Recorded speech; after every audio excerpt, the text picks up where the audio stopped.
لا حول ولا قوة إلا بالله العلي العظيم. أعوذ بالله السميع العليم من الشيطان اللعين الرجيم. بسم الله الرحمن الرحيم. الحمد لله الذي هدانا لهذا وما كنا لنهتدي لولا أن هدانا الله. لقد جاءت رسل ربنا بالحق. الصلاة والسلام التحية والإكرام على صاحب الحوض الكوثر والخطبة والمنبر والركن والمشعر والوجه الأنور والخد الأقمر والجبين الأزهر والنسب الأطهر والحسب الأشهر صاحب الفضل والعطاء والجود والسخاء والنور والضياء العبد المؤيد والرسول المسدد مولانا أبي القاسم محمد وعلى عطرته الطاهرة وذريته النجباء السعداء لا سيما على بقية الله الأعظم في الأرضين. أما بعد فقد قال رب العالمين في كتابه المبين. بسم الله الرحمن الرحيم. ألم أعهد إليكم يا بني آدم أن لا تعبدوا الشيطان إنه لكم عدو مبين. أن اعبدوني هذا صراط مستقيم. صلوات.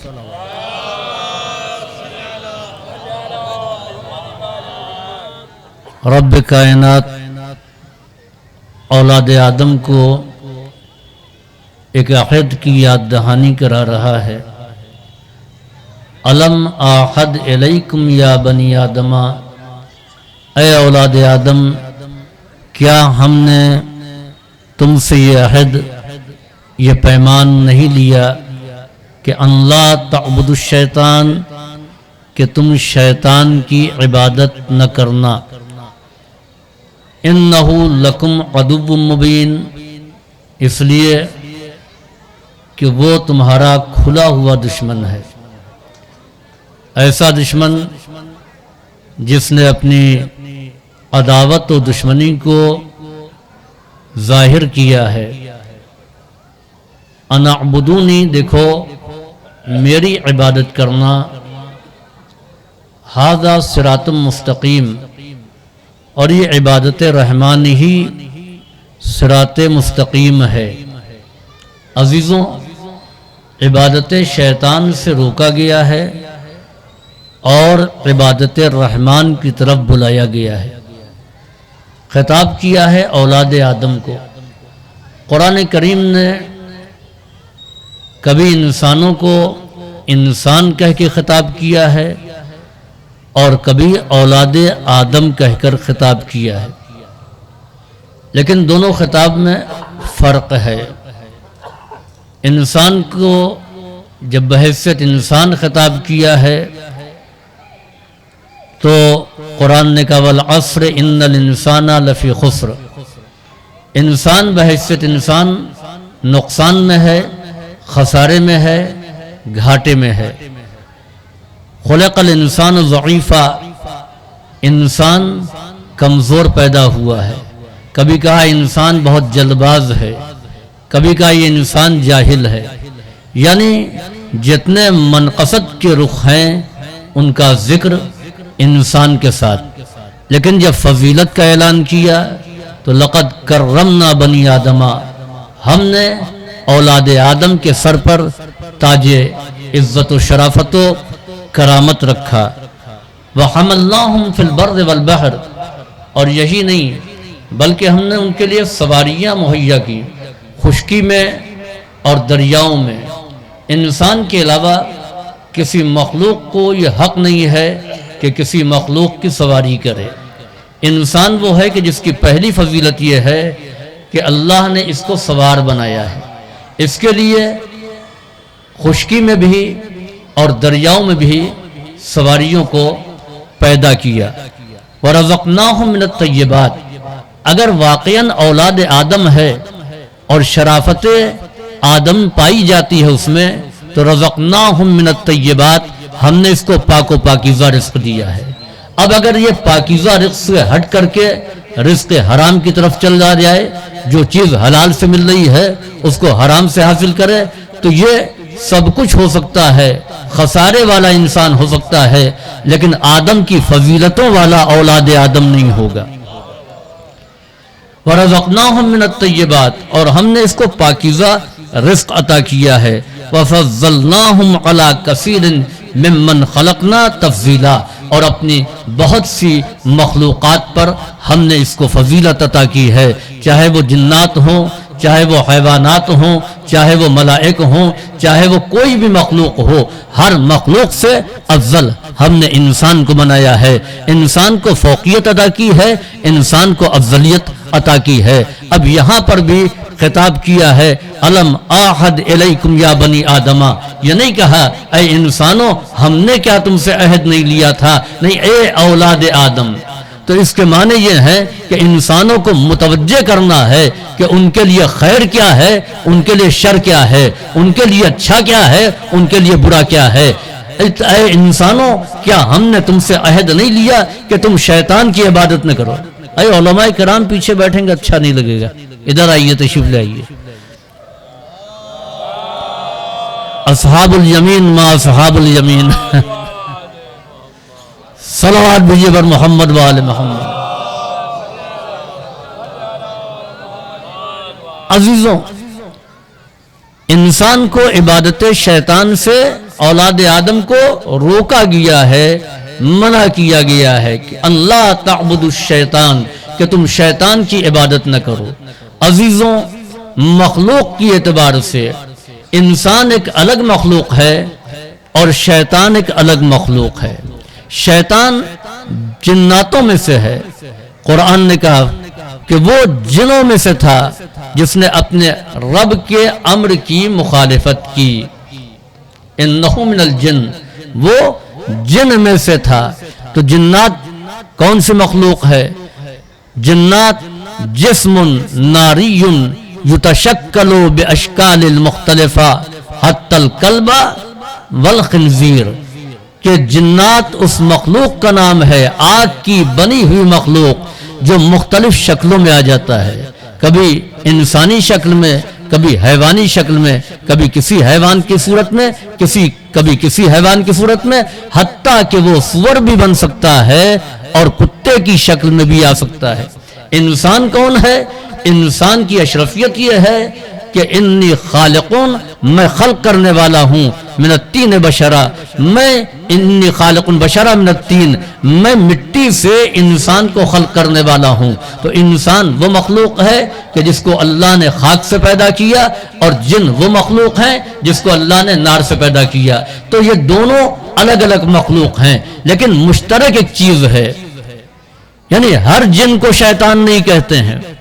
جس میں شیطنت پائی جائے گی جناتوں میں سے ہے تو وہ شیطان کہا جائے گا۔ اسی طریقے سے انسانوں میں جن میں شیطنت پائی جائے گی اس کو بھی شیطان کہا جائے گا۔ قرآن کریم نے کہا یوسوسو فی صدور الناس من الجنۃ والناس، لوگوں کے دلوں میں، ذہنوں میں خیالات اور وسوسے پیدا کرتے ہیں۔ یہ انسانوں میں سے بھی شیطان ہو سکتے ہیں اور جنوں میں سے بھی شیطان ہو سکتے ہیں۔ تو دونوں میں سے اب قرآن کریم نے کن لوگوں کو شیطان کہا اور کن کو کہا گیا، اور شیطنت ہے کیا؟ قرآن کہہ رہا کمثل الشیطان۔ اب یہ کچھ لوگ ایسے ہیں جو مثل شیطان کے ہیں۔ کمثل الشیطان، یہ انسانوں میں سے ہیں۔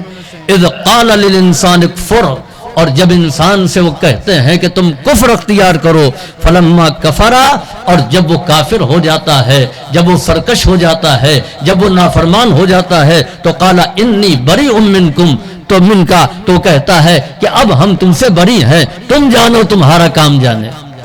یعنی شیطنت یہ ہے کہ کسی کو چڑھا کر کے کسی کام پر آمادہ کر دیا جائے، اور جب وہ اس میں پھنس جائے تو ہم سے کیا مطلب ہے؟ آپ کیا اپنا اچھا برا نہیں سمجھتے تھے؟ یہی کام ہے شیطان کا۔ کمثل الشیطان، انسانوں میں شیطان وہ ہے کہ لوگوں کو آمادہ کرے، چڑھائے برائیوں کی طرف، خرابیوں کی طرف، اور پھر اس کے بعد میں جب وہ انسان پھنستا ہوا نظر آئے تو کہے کہ ہم سے کیا مطلب ہے، انی بریء منک، میں تو تم سے بری ہوں۔ اور پھر اس کے بعد میں اس سے بڑھ کر کے شیطنت کیا ہوگی؟ ایک طرف ایک آدمی سے جرم کرایا، اور پھر اس کے بعد میں کہتے ہیں کہ انی اخاف اللہ رب العالمین، ہم اللہ سے خوف کرتے ہیں، ہم تو اللہ والے ہیں، اس خدا سے خوف کرتے ہیں جو عالمین کا پیدا کرنے والا ہے۔ تو عزیزوں، ایسے بہت سے ملیں گے کہ جنہوں نے اپنے راستے پر بلایا، اپنی راہ پر بلایا، اور جب انسان اس راہ پر آ گیا تو کہہ دیا کہ اب ہم سے کیا مطلب ہے، نہ وہ موت کے وقت کام آئے، نہ قبر میں کام آئے، نہ صراط پر کام آئے، نہ کسی اور موقع پر۔ لیکن ایسے ہی میں کچھ افراد وہ ہیں کہ جنہوں نے کہا ہمارے راستے پر آؤ تو احتضار کے وقت ہم کام آئیں گے، ہمارے راستے پر آؤ تو قبر میں ہم ہی کام آئیں گے، تم ہمارے راستے پر آؤ تو حشر و نشر میں ہم ہی کام آئیں گے، تم ہمارے راستے پر آؤ تو جنت کے سردار ہمارے ہی بیٹے ہیں، تم کوثر ہمارے راستے پر آؤ تو کوثر پر ہم ہی کو پاؤ گے۔ وہ افراد ہیں جنہوں نے اپنے راستے پر بلایا، تو بلانے کے بعد یہ نہیں کہا کہ ہم تم سے بڑی ذمہ ہیں، بلکہ کہا ہم تمہارے ذمہ دار ہیں موت سے لے کر کے صراط تک۔ صلوات بھیجیے بر محمد و آل محمد۔ الم اعہد الیکم یا بنی آدم، اے اولاد آدم، کیا ہم نے تم سے یہ عہد نہیں لیا، کیا ہم نے تم سے یہ پیمان نہیں لیا کہ تم اللہ تعبد الشیطان، کہ تم شیطان کی عبادت نہ کرو، اور کیوں نہ کرو؟ انہ لکم عدو مبین، وہ تمہارا کھلا ہوا دشمن ہے۔ آپ بتائیں کہ شیطان کھلا ہوا دشمن، کیا اس کو کسی نے دیکھا ہے؟ کبھی کوئی لڑائی ہوئی ہے؟ کبھی کوئی مقابلہ شیطان سے ہوا ہے؟ دست و گریبان ایک دوسرے کے ہاتھ میں آئے ہیں؟ نہیں، کسی نے شیطان کو نہیں دیکھا۔ اچھا، اکثر لوگ کہتے ہیں ارے ہم نے دیکھا، جن کو دیکھا، ہم نے شیطان کو دیکھا۔ یاد رکھیں کہ یہ وہ مخلوق ہیں کہ جن کو حکم نہیں ہے کسی کے سامنے آئے۔ اچھا، دیکھنے والے خوب دیکھ لیتے ہیں، بامعرفت ہوتے ہیں۔ اچھا، ایسی چیزیں ایسے ہی کے سامنے آتی ہیں کہ جن کو معرفت نہیں ہوتی، وہ جس کو دیکھتے ہیں اسی کو مان لیتے ہیں، خواب میں دیکھتے ہیں اس کو مان لیتے ہیں، کہیں نشانات نظر آتے ہیں اس کو مان لیتے ہیں، اور پھر بڑے آرام سے معجزہ قرار دے دیتے ہیں۔ معرفت ہونا چاہیے۔ اگر معجزے کی تعریف معلوم ہے تو ہر نشان کو معجزہ نہیں کہیں گے۔ اگر دین کی معرفت معلوم ہے تو ہر چیز کو ہم جزء دین نہیں سمجھیں گے۔ اگر واقع کربلا کی معرفت ہے تو ہر قسم کی جھانکی کو ہم کربلا تک منتقل ہونے کا ذریعہ نہیں سمجھیں گے۔ تبرکات وہ ہونے چاہیے جو ذہن کو کربلا کی طرف منتقل کر دیں۔ اگر وہ تبرکات ذہن کو کربلا سے دور کر رہے ہیں تو اس کے معنی یہ ہے کہ ہماری تسکین کا ذریعہ تو ہو سکتے ہیں، ہماری تزئین و آرائش تو ہو سکتی ہے، لیکن وہ تبرکات کربلا نہیں ہو سکتے۔ کربلا کے تبرکات وہ ہیں جو بالکل سادہ، جن کو دیکھ کر کے کربلا یاد آئے۔ تو عزیزوں، شیطان کو کسی نے دیکھا نہیں، لیکن ہر ایک کہتا ہے کہ وہ ہمارا دشمن ہے۔ ہماری اور آپ کی کوئی لڑائی شیطان کی نہیں ہے، نہ زمین کی لڑائی ہے، نہ جائیداد کی لڑائی ہے، نہ کسی چیز کی لڑائی ہے۔ تو شیطان کس کا دشمن تھا؟ شیطان دشمن تھا جناب آدم کا، آدم کا دشمن تھا، اور خدا اولاد آدم سے کہہ رہا ہے لڑائی تم سے نہیں ہے، دشمنی تم سے نہیں ہے، یہ کیونکہ تمہارے باپ آدم کا دشمن تھا، لہذا ایک اصول قائم ہوا کہ جو باپ کا دشمن ہوگا وہ اولاد کا بھی دشمن ہے۔ اب پیغمبر کہہ رہے ہیں انا و علی ابوا هذه الامہ، میں اور علی یہ دونوں اس امت کے باپ ہیں. تو جو نبی کا دشمن ہے ہمارا دشمن ہے، جو علی کا دشمن ہے وہ ہمارا دشمن ہے. صلوات بھیجیے پر محمد و آل محمد. تو عزیزوں، صراط مستقیم ہے کیا؟ اللہ تعبد الشیطان، شیطان کی عبادت نہ کرو، ان اعبدونی، اور ہماری عبادت کرو. یعنی نہ بالکل نہیں ہے، نہ بالکل ہاں ہے. صراط مستقیم یہ ہے کہ ایک طرف نہیں ہو اور دوسری طرف ہاں ہو، شیطان کی عبادت کی نفی ہو اور رحمان کی عبادت و اطاعت ہو. یہی ہے صراط مستقیم.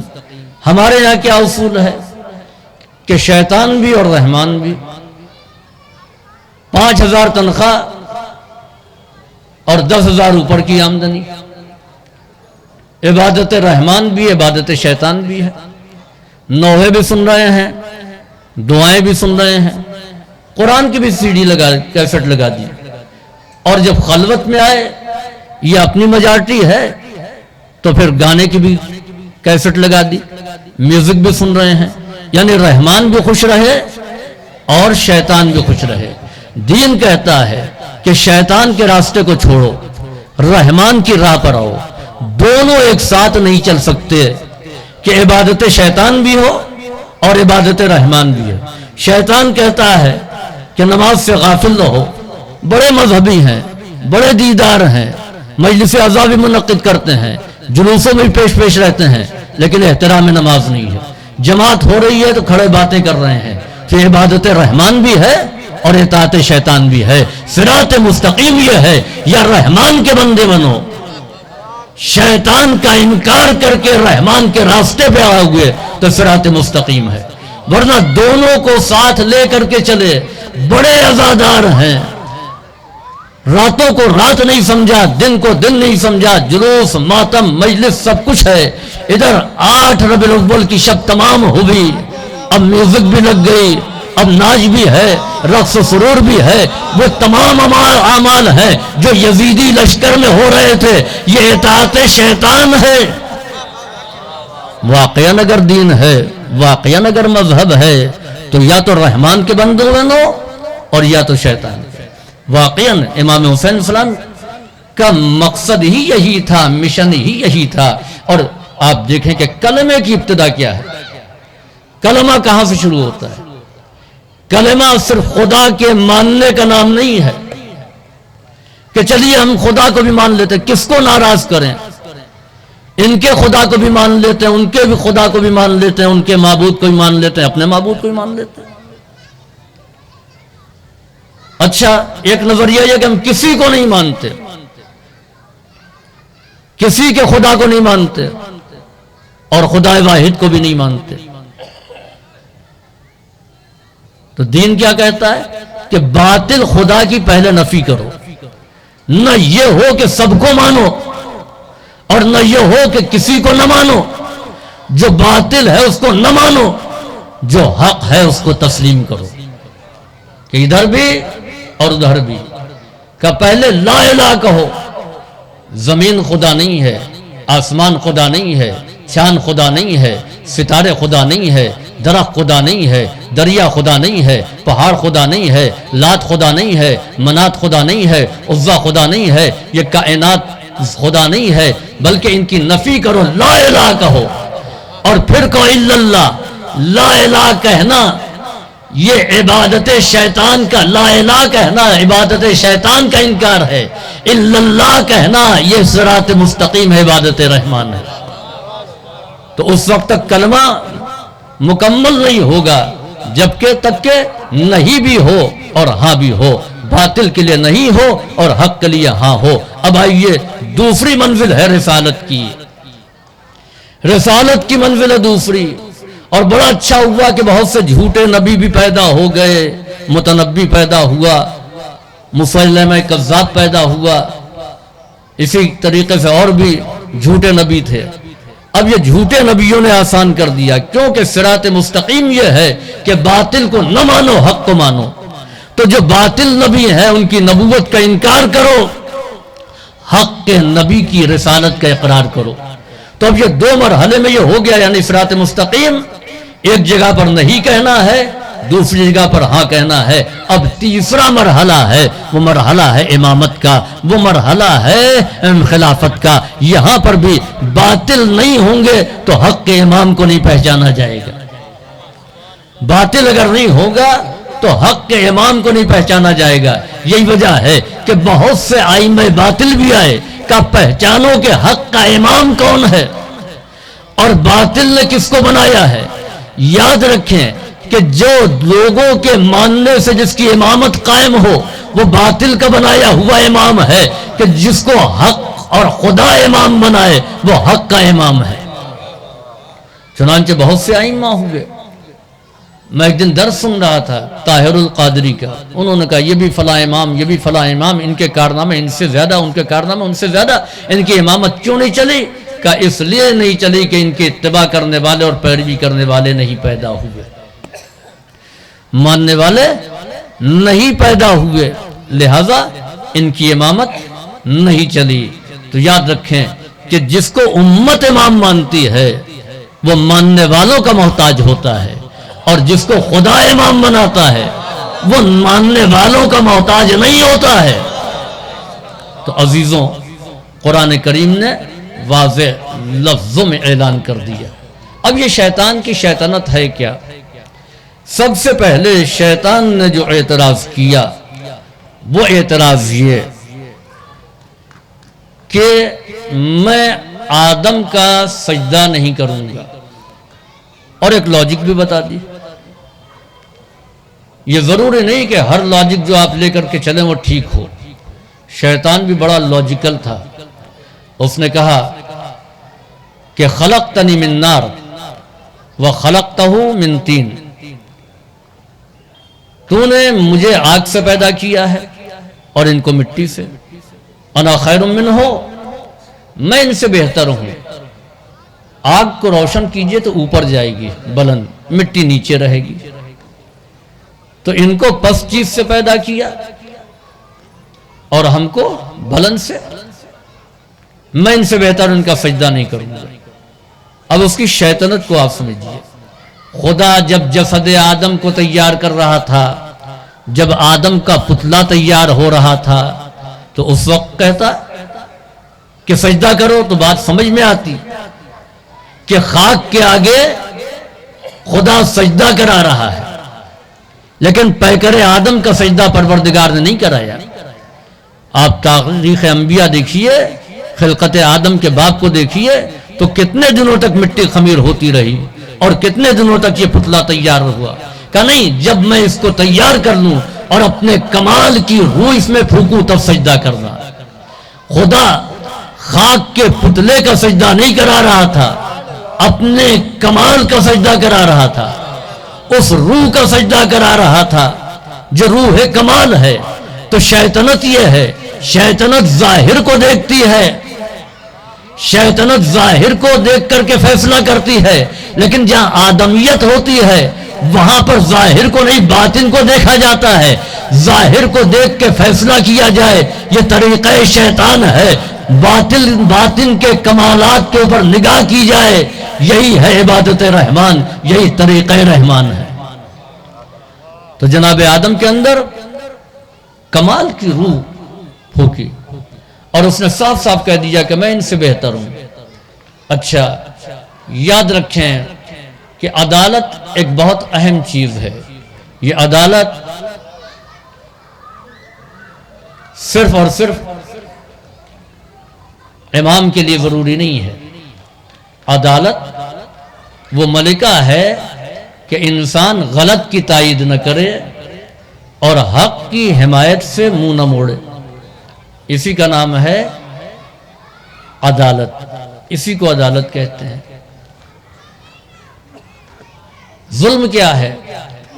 وہ آدمی جو اس چیز کا اہل نہیں ہے اور آپ نے اپنی مصلحت کی بنیاد پر اس کو اس جگہ پر لا کر کے بیٹھال دیا کہ جہاں کا وہ اہل نہیں تھا، تو اسی کو تو ظلم ہے کہتے ہیں۔ آپ جاہل کو عالم کہیے تو یہ ظلم ہے، آپ بے کمال کو باکمال کہیے تو یہ ظلم ہے، آپ جاہل کو پڑھا لکھا کہیے یہ ظلم ہے، یہی تو ظلم ہے نا۔ شیطان نے کس پر اعتراض کیا؟ کہ جو بہتر ہے اس کو کمتر کے آگے جھکا دیا، یہی تو ہے۔ اور یہ اعتراض سیدھے سیدھے عدالت پروردگار پر ہے، یعنی جو خدا کو عادل نہیں مانتا وہ مذہب شیطان ہو سکتا ہے، دین رحمان نہیں۔ اب آپ دیکھیے کہ اصول دین میں کہاں عدالت ہے اور کہاں عدالت نہیں ہے۔ باقی آپ دیکھیں تو اصول دین میں توحید ہے، نبوت ہے، قیامت ہے، مگر عدالت کا وجود نہیں ہے۔ ہمارے یہاں اصول دین میں توحید کے بعد دوسری ہی منزل پر عدالت ہے، تو عدالت کا انکار کرنے والا کون ہے؟ شیطان ہے۔ اچھا، شیطان کیوں شیطان کہلایا؟ حکم ما منعک اذ امرتک، کس چیز نے تجھ کو روکا جب میں نے حکم دیا؟ اور اس نے وجہ بیان کر دیا۔ تو خدا نے کوئی دلیل نہیں دی، بلکہ کہا فخرج فانک رجیم ان علیک لعنتی الی یوم الدین، نکل تو رجیم ہے، میری لعنت تیرے اوپر قیامت تک برستی رہے گی، قیامت تک کے لیے تو ملعون ہے، تو قیامت تک کے لیے لعنتی ہے۔ اب اس کے بعد وہ کہتا ہے رب فانظرنی الی یوم یبعثون، پروردگارا ہم کو قیامت تک کی مہلت دے دے، قیامت تک کی مہلت دے دے۔ تو عزیزوں، اس نے یہ اعتراف کیا کہ مجھے آگ سے پیدا کیا، تو اس کے معنی یہ کہ خدا کو خالق مان رہا تھا۔ اس نے کہا رب فانظرنی، اے پروردگار، تو اس کے معنی یہ خدا کو رب مان رہا تھا۔ الی یوم یبعثون، قیامت تک کی مہلت دے دے، تو قیامت پر عقیدہ تھا، وہ یہ سمجھ رہا تھا کہ قیامت آئے گی، یہ مہلت بہت لمبی نہیں ہے، قیامت تک کی ہم کو مہلت دے دی جائے۔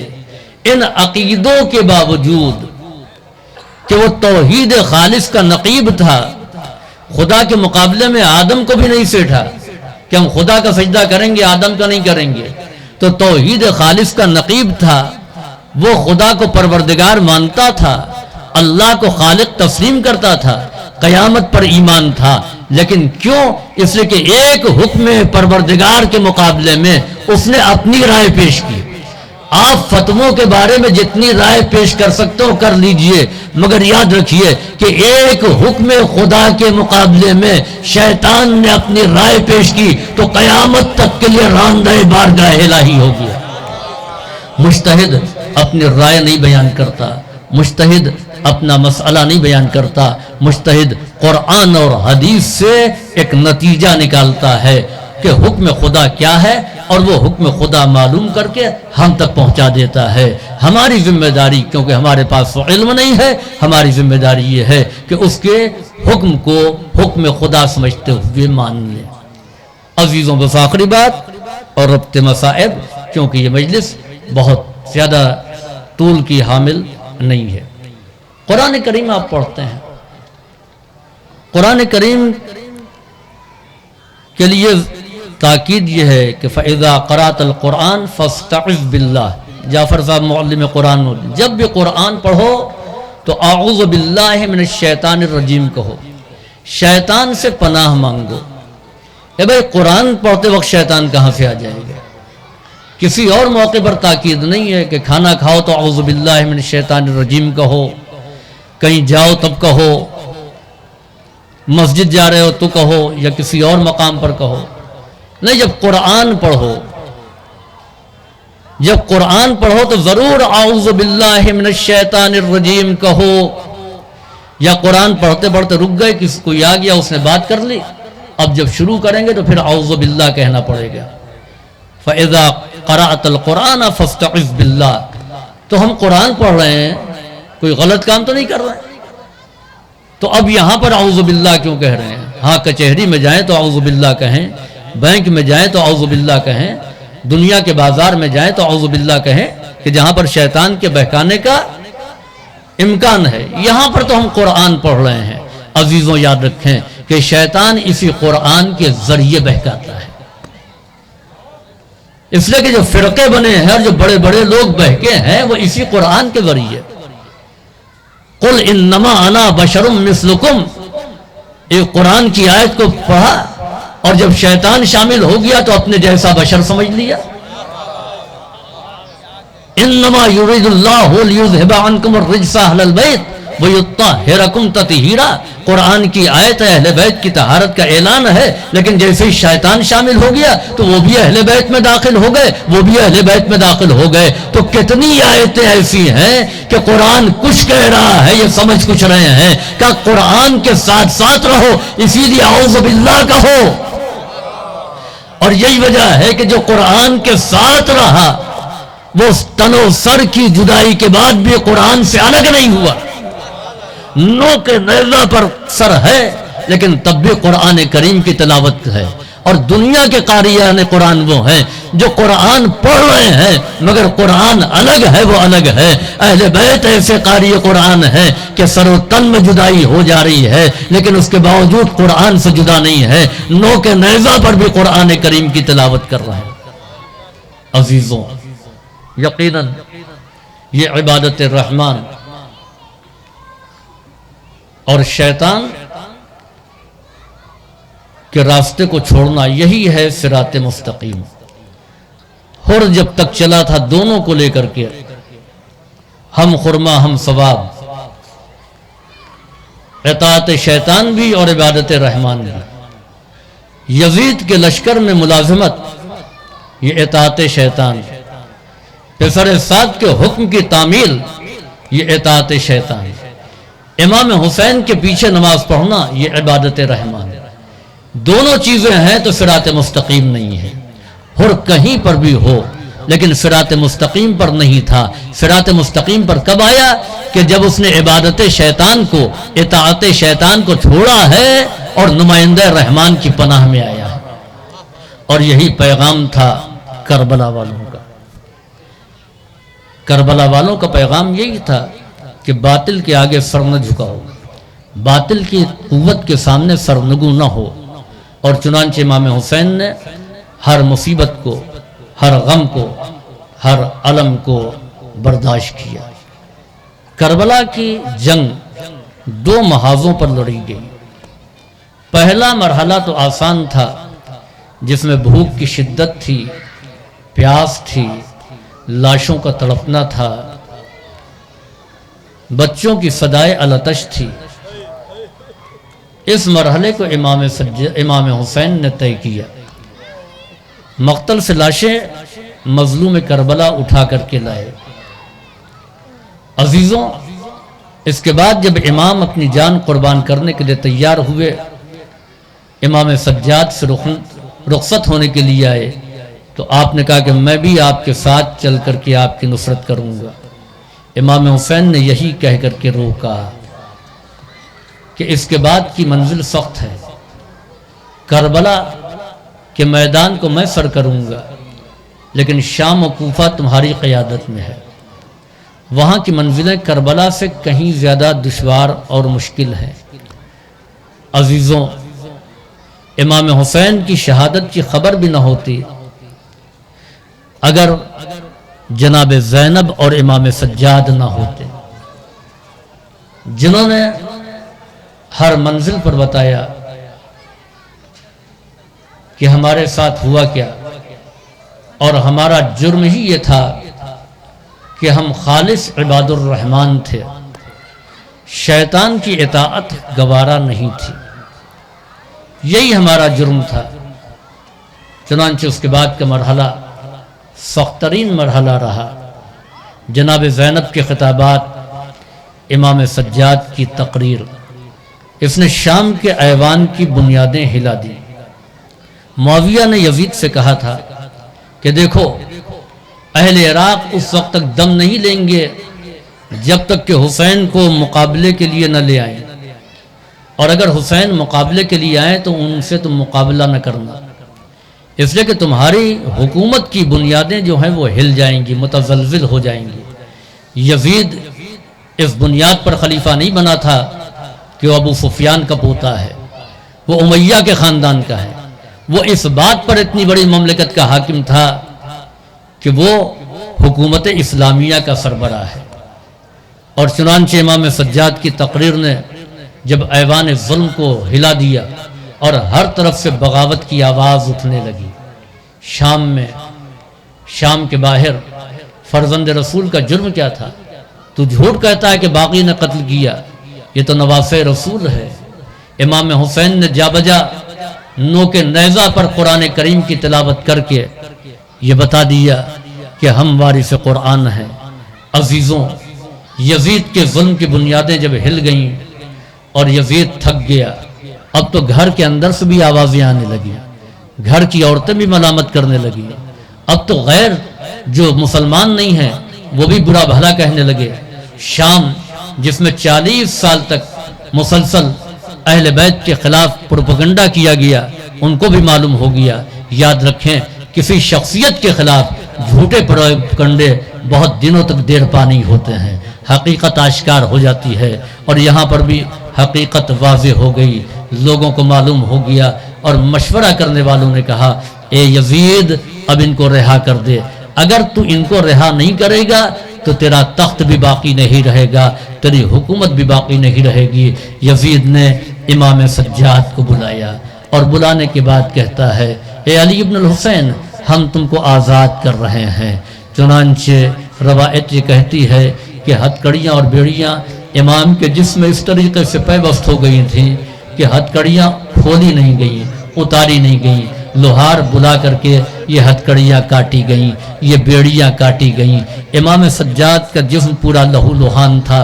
اسی عالم میں جناب زینب کے پاس آئے، پھوپھی اماں ہم رہا ہو گئے، ہم آزاد ہو گئے، آپ جہاں جانا چاہیں جا سکتی ہیں۔ جناب زینب نے کہا کہ سب سے پہلے ہم شام میں مظلوموں کا ماتم کریں گے۔ یہ مجلس نہیں تھی بلکہ فتح حسین کا اعلان تھا، یہ شام کی فتح کا اعلان تھا۔ جناب زینب نے 3 دن مجلس کی۔ عزیزوں، ابھی اماری نکلے گی، تبرکات نکلیں گے، تبرکات دیکھ کر کے ذہن کربلا کی طرف منتقل ہو جاتا ہے، انسان کربلا کی طرف منتقل ہو جاتا ہے جب ہم تبرکات دیکھتے ہیں، جھولا دیکھتے ہیں تو علی اصغر کا کٹا ہوا گلا یاد آتا ہے، جب ہم علم کو دیکھتے ہیں تو جناب عباس کے کٹے ہوئے بازو یاد آتے ہیں، جب ہم علی اکبر کا تابوت دیکھتے ہیں تو وہ ہم شبیہ پیغمبر کہ جس کے سینے میں نیزے کی انی لگائی گئی وہ کڑیل جوان یاد آتا ہے۔ ذرا سوچو کہ وہ مجلس کیسی تھی کہ جس کی ذاکرہ جناب زینب تھی۔ ہم نے کتابوں میں پڑھا، مقتلوں کو کھنگالا، تب آپ کے سامنے بیان کر رہے ہیں۔